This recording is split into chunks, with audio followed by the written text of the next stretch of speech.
What's up, everyone, and welcome to the Long Game Podcast hosted by Thomas Kopelman and Jacob Turner. In each episode, you'll hear us break down financial topics that are relevant to you and your situation. Our goal is to help bring credible financial information to you in short, bite-sized episodes. All opinions expressed on this show are for educational, informational, and entertainment purposes only. Nothing on the Long Game Podcast should be considered advice. Always consult with your team of professionals before making any decisions regarding your finances. And we are live. Welcome back to another episode of the Long Game Podcast. I've always wanted to say that on a podcast, Thomas, and we are live. So today, we're going to be talking about the value of advice, but not just the value of advice, the value of specific advice. And I think this is something that you and I both agree is probably a huge differentiator for us in our own practices. And I think we've both had enough experiences probably in other situations as advisors, myself as a client, but I think both of us as advisors, where maybe we didn't have the specific niches that we have now. And we've seen, one, how much deeper we can go with clients. But I think we've also seen situations too where clients have come to us and they've been working with, on the surface, really credible financial advisors or credible firms. And it's not that they're trying to get bad advice. It's just the advice maybe isn't as specific to them. So excited to talk about it today. Yeah, I am too. And I think almost the perfect example of this is like parents, right? So I like think of, you're in a tough spot in your life and you're like, I need help figuring out what to do here. One side of it, you get to ask your parents who have maybe been through similar things, but they know your history, right? They know where your guard is up. They know the things that worry you. Maybe they know the things that trigger you. And so they can take what you're going through and give you pretty tailored advice that's going to be helpful for you. And you could think about the person who some people need the slap in the face, right? Some people need the hey, you need to be really nice and kind of, talk them through that and then get to the solution. And then there's other people who you can't even give them the solution. You kind of just got to ask them questions and let them get there. Or you end up not going to their parents in that situation. You go to somebody who might be really wise. They might be a pretty smart person. They might, be able to help a lot of people, but they don't know you and your past and how you feel. And so they give you this advice and it feels like it's like the worst piece of advice for you. Right. And the reason why it does is because they don't know all the sub levels. And I think that's the perfect example as we think about it in personal finance, right? Because there's no right or wrong answer in how you do things, but oftentimes there's a right or wrong answer for that specific person, knowing their situation, what they've gone through, where they're at, what their goals are. And I don't know if you feel like that's the perfect example. I feel like it's the perfect example of the difference between generic advice, even though it could be a smart person, versus tailored advice to you, what you're feeling, your emotions, your goals, etc. Yeah. Well, and even to kind of probably to take a step back, the way that I think about advice, it's kind of like an investment portfolio. I heard this today and I think we've all heard it before, but the best investment portfolio is the one that you can stick with, right? If we come up with the best investment portfolio, but we blow it up in a down market, it's completely pointless that we had in the first place. I think advice is much the same way. You could give a client the best advice in the world, but if they choose to not actually act on it for whatever reason, it doesn't make any difference. And when I think about advice, I almost think about it in two categories. And I think one side is more on the surface, more evident to folks in terms of when we're talking about niche advice, you go to somebody's website, you're like, okay, they're a financial advisor. Who do they work with? On our website, it says we work with athletes and entrepreneurs, right? So if you're a retiree and you go to our website, chances are you're not going to click the link to sign up to schedule a call because it doesn't show anything about you on our website. But I think secondarily, one of the things that I've realized when it comes to advice, specifically financial advice, especially if we want it to actually be implemented, is oftentimes what I've seen is the clients that come in that choose to work with, let's say me over Luke in our business, maybe they're a certain type of personality and they want the advice delivered to them in a certain way. And oftentimes if it's delivered to them in a certain way, they'll be more apt to take it as well. And that's when I think about the different specialties of advice that are out there, I think it starts with who do you serve the best? Okay. In our area, we feel like that's athletes and entrepreneurs, but then even down from there, of those groups of people, there's all different kinds, right? There's people that want all different types of services, but they all also want different types of communication. Sometimes, even if I might know everything in my head, I still might not be the best person to actually communicate that advice to them for them to actually take it and act on it. That's interesting. Yeah, I think you definitely have to get to know people well for it to be done at that level. And I think, what we're really trying to get to here is the important or the value of really tailored advice. And that doesn't mean everybody needs it, right? And it's also something that, you have to be willing to pay for. Like at the end of the day, I think a lot of failures in professional service is a misalignment between what somebody is hiring for and the services that somebody performs, right? And the number one thing that I see from people is that they want tax planning, they don't get tax planning right from their CPA. And it's just really a disconnect in what they're getting. If you sit down and they say, hey, yep, I can file those for you, $2,500 a year, but somehow you take that as I can meet with you throughout the year, you're going to give me tax planning, blah, blah, blah. Like there's just a misalignment in what you're getting and what you want. And that's where the issue comes, because there's a lot of people who don't think they need tailored advice, and their situation might be simple enough where it isn't that big of a needle mover relative to the cost. But I think the people that we work with, it's very different, right? Their situation is so complex. There's so many moving pieces. The dollar amounts on every decision are so large that the impact is really large. And so paying somebody to be able to give them the real-time answer they need is valuable. And, the perfect example actually for one of my clients came last Friday. So it's last Friday, it's 4:00. I see a client email me and he says, hey, I know we weren't planning to get a new house in the next 4 or 5 years, but the perfect one just came available. I would love to put an offer in. And the first thing that my mind went to is, I know this client really well. They're a doctor. They make really good money. The number one goal they had is to get to a bigger house that could basically, sustain their family. They have 5 kids. So a lot of space. They don't spend a lot of money external. They don't really love to travel. And he has no concern about retiring early. And so instantly the first thing I knew was, okay, here's their cash flow. Here's their income right now. Here's their expenses. How much would their surplus go down and how would that impact them retirement wise? I was able to, run the calculations and see it really wouldn't. That he could still retire at the same time frame he did. But the way that I approach it is, hey, I know your goals. I know it's important to you. Here's what this would look like. The worst case scenario is if the markets do really poorly, you might not be able to retire at 55. You might have to retire at 60. But I know right then and there that no matter what was a better decision to him. Even if it said he had to retire at 65 versus 55, I know the most important thing to him is his family, his kids, hosting and having a great place for them to enjoy their life. And so I was able to, within an hour, give him that advice, connect him to the right lender. He had a pre-approval. Offer was in and accepted over the weekend. And by Monday, he already knew he was moving into the house.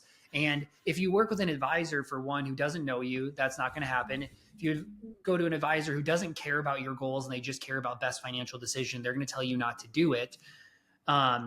And probably the last point is just that, like, if you work with an advisor that has 500 clients, you're not going to hear from them for 2 weeks and that house might be gone, right? And so they know they're paying a premium fee, but they know that anytime they need me, I'm going to be responding to them in that hour, helping them make that decision in line with who they are. Well, a couple other things I want to pull out of that conversation too. Let me ask you this. How old was that client? The client is mid-30s. Okay. So for you, that's a situation that you see a lot, right? Like somebody has a big purchase that's on the horizon. Their income's probably spiked in the last 5 or 10 years. This is really the first time that they've had enough income to make that big purchase. If your focus was on retirees and then you had this client come in that's probably making significant money, they're in their mid-30s and they want to buy their house, and you get that email at 4:00, you're thinking like, oh man, like I haven't really had this situation before. Like, let me run the numbers. If I was talking to my average 65-year-old client, like I would tell them like, hey, we need to be really cautious with this because if we do this, like we're going to be thinking about sequence of returns and all this stuff. And because your mind's not even in the place to be able to have that conversation. And that's where I think the specific advice really comes into play. If this is the only thing you're doing, and the people that you feel like you can serve the best are really millennial entrepreneurs, millennial business owners, where they're, hey, I'm making a lot of money. I'm in my 30s to 50s and I have a lot of life left to live. But that also means like I have these big spending decisions to make. This is something that you're getting the reps over and over and over again. And that's where I think the value of advice comes in. Even for me recently, I've had a couple instances where I've taken advice from people as we've moved. We did our segment on buying a house. I've gotten advice from painters and contractors. And the question that I always keep coming back to is, hey, I'm paying you to do this and I don't really have any reps doing this. So I don't really know what the right decision is. So I'd rather you just kind of tell me like what I should do. And when I view that in your situation, Thomas, like the client you had, the reason why he can feel so confident in the decision he's making is because you've had the reps as the advisor, being able to tell clients in a very similar situation, yeah, we can do this and we're good. And then he's able to put the offer in confidently, feel good about it. He's not rolling around today and saying, oh man, like I'm not 100% sure we should have done that, because you were able to instill that confidence in him. Totally. And I think confidence in knowing that it's okay to make that decision is a really big part of the job. Honestly, I think a lot of times people just want somebody to say, it's going to be okay if you do this, but let's also view what the impact is if you do that, right? Like I had another client who, if they talk to any random person, they would say, don't tear down the $500,000 second house you just bought and put $2.5 million into it, right? The average person sees them like, that is stupid. That is a waste of money. That is not what you need. But we can sit there and take a step back and say, who cares what people think about spending money? Who cares if people think that's wasteful? At the end of the day, you have no kids. You're going to have an inheritance issue, right? Like you have nobody to give money to. You're going to have an estate tax issue. Right now, you have a 99.9, basically 100% chance of hitting your goals in retirement. They have enough to retire today, and he plans to work 15 more years, making multiple $1 million.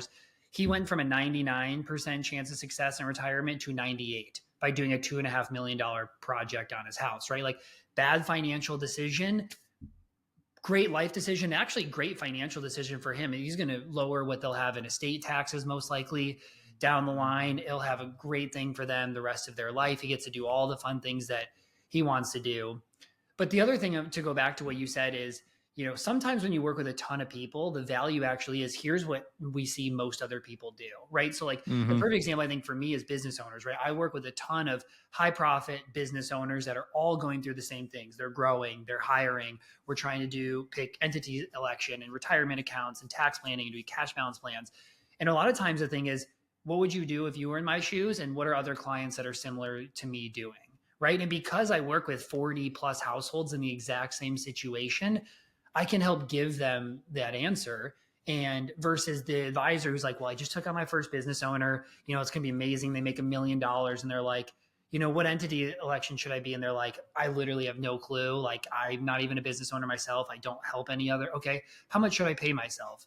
Ooh, that I don't really know. Like, should I pay myself through salary or distributions? I don't know. Hey, I plan to sell pretty soon. Like, what is the right entity selection? Like, there's all these questions to go through. And until you have the reps and the experience, it is really hard to give people advice.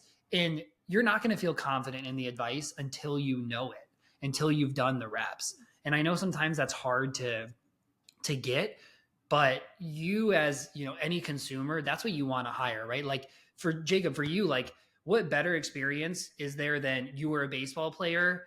You were them, you finished being one, you started a business, right? So you work with the two spaces that you've known through experience and you've helped people through.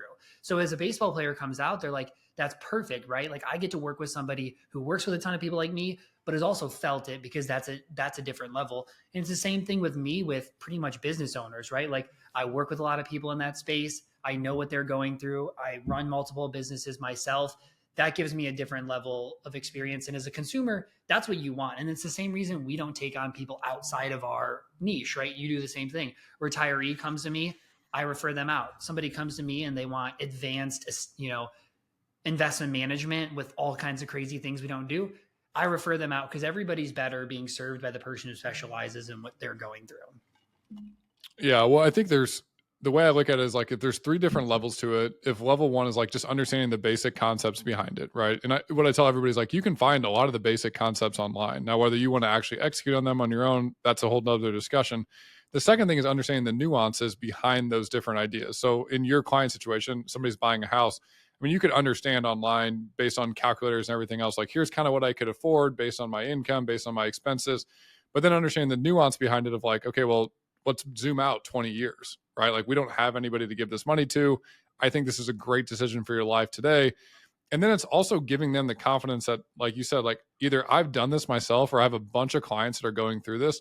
And I think I find myself most often giving advice and then I follow it up with, but this is what I do with my own money. And I'm really honest with our clients. Like sometimes what I do with my money isn't the same decision that they're going to make, but then I'm able to articulate to them like, hey, the nuance behind it for me and the communication style for me is like, I'm going with this route and here's why I'm doing it. And then it allows them, even if they don't agree with how I'm doing it, and they want to do it a completely different route, and we both agree that like, that's a good move for them. they can at least see that, like, okay, if I wanted to go left instead of going right, that makes sense. I could go that way. And that's not even getting into like what we talked about so far. That isn't even getting into the specifics of the fact that, like, if you had a retiree client come to you and you had a business owner client come to you and you had the best retiree financial advisor that you could find, and they looked at their situation, chances are they're going to find more things and be able to communicate it in a better way than you are. Much like the same for me. Like if they came to me, I'd say like, hey, I think we could do like fine work for you, but I can guarantee there's probably somebody that's like even better to help you in your situation. Versus on the athlete side, if somebody came to me, I'd say like, hey, you can choose between us and another firm, but I have the utmost confidence that like our capabilities and the strategies and things we're going to recommend are going to be right up there with anybody else. I think that's really where the value of like, we start getting into like the specifics of what the actual advice itself is, then that's a whole nother level to it. Yeah, I totally agree. I think, maybe one thing I want to go back to is just like for everybody listening to kind of talk through the levels of what you can get in this industry, right? I think most people here listening, obviously there's advisors, but then there's also a lot of consumers who, maybe there's some DIYers, right? And then there's some people who are like, soon I'm going to hire a financial advisor or somebody. Like, what are the levels? And so I think, first level is, you don't hire anybody, right? You're a DIYer, personalized advice it just doesn't exist for you, right? Like you're making your own decisions. I guess that's personalized to you, but there isn't somebody that you can specifically go to that without paying them, that they're going to be able to know ins and outs of your situation, your options, your goals, then can give you tailored advice. Then there's this next level of like, you can, hire a financial advisor that sells you some products. At the end of the day, they might do a great job of helping you implement some products that you need, but it really isn't going to be very personalized other than maybe the dollar amount of the premiums or the insurances or whatever.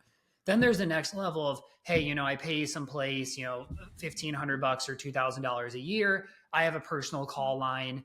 And this is probably even equivalent to like, hey, I have my investments managed by a Vanguard or somebody where, hey, you can call in, you're going to get a different person every time. They can maybe give you some advice relative to some basic things, but overall, they're not going to like know everything that's good they're going on. And that's really not their goal to. Their goal is to answer specific to one thing they're helping you on and then move from there. Then you have the next level where you have like a full financial advisor. Maybe it's a little bit lower cost. Whenever you reach out, you get a meeting or maybe like once a year, you get an annual review. I think that can be a good starting point for a lot of people early on in their journey. I mean, if you're in your 20s or early 30s and not that much income, not that much complexity, like you probably don't need more than an annual review on a yearly basis. Maybe you're one of the people, they have 600 clients, et cetera, but they can help you on whatever you're facing. And then there's kind of the level where we're at, where you pay a premium fee, you have a premium advisor, they're accessible, they know your situation, they'll real-time respond, they'll real-time help you make decisions. And, at the end of the day, they're kind of like that person who's there with you along the journey whenever you need them. And I'm not saying that's right for everybody. I know that what I do was built to serve the type of clients I serve. I'm not the right person for somebody who, doesn't really care. They don't really want to optimize and they just want to like, oh, I have a big decision. How do I make it? Right. Like maybe you just need a financial plan or something. And I'm not right for somebody who has simple situations, right? You're going to pay us too much if you don't have a lot going on.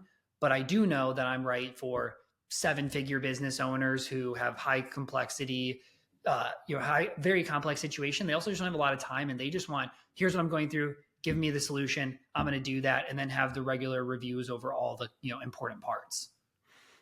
Yeah. And the one thing I would say as we wrap up this episode, I couldn't agree with you more. Like, I don't think everybody needs a financial advisor. And I think every person needs to be honest with themselves around where do they see the potential, the value of advice in their situation. And the reality is a lot of times that changes throughout your life. Much like you mentioned, Thomas, if you're 20 years old, you might not need a full-time advisor. And if you're 35 years old and you're running a thriving business, you might say like, I'm in a totally different situation now.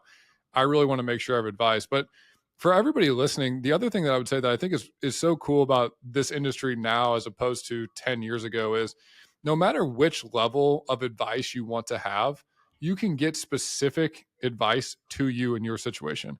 If you're a DIY investor, like YouTube is a great place. You can go to YouTube and find out specific information around most likely your own situation, right? Like I'm posting YouTube videos for professional athletes. If you're a professional athlete, like go watch the video and you can learn about a lot of those concepts. And if you're at a point where you want ongoing advice, like maybe there's a next level to it. But either way, whether you're a DIY investor, whether you have a full-time advisor, I think it's really important to make sure that the advice that you're getting is specific to you. Because remember, if we're not actually implementing on any of the advice that we're getting, it makes no difference. Guys, as always, Thomas and I are looking for great topics that are out there. So if you have topics that you want us to talk about on the long game, send us a note on social media. We'll be happy to talk about them.